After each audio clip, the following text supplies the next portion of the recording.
তিন জায়গায় প্রয়োজনে মিথ্যা বলা যায়।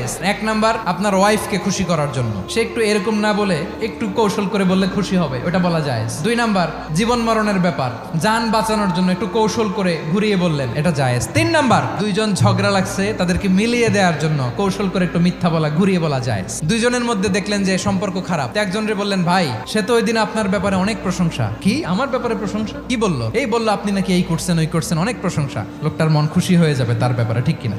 আবার তার সাথে যার ঝগড়া, ওরে যে বলুন, ভাই ওই দিন তো সে আপনার অনেক অ্যাপ্রিসিয়েশন করলো, অনেক, সে তো অবাক, কি রে বলে কি? এই যে দুইজনের ব্যাপারে দুইজনের একটু ভালো ভালো কথা বলে দিচ্ছেন, একদিন দেখবেন রাস্তা দিয়ে হাঁটার সময় একে অপরকে সালাম দিয়ে ফেলছে, সালাম দিয়ে বুকে জড়ায় ধরছে, আছে না নাই?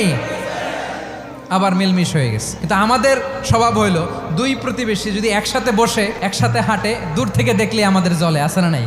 ঘটনা কি? এই দুইটার মধ্যে এত মিল কে? এই দুইটার মধ্যে গিরিঙ্গি লাগানো যায় কিভাবে? আল্লাহর কাছে তওবা করেন, এই মানসিকতার যেন আমরা না হয়, আমরা মিলিয়ে দিব।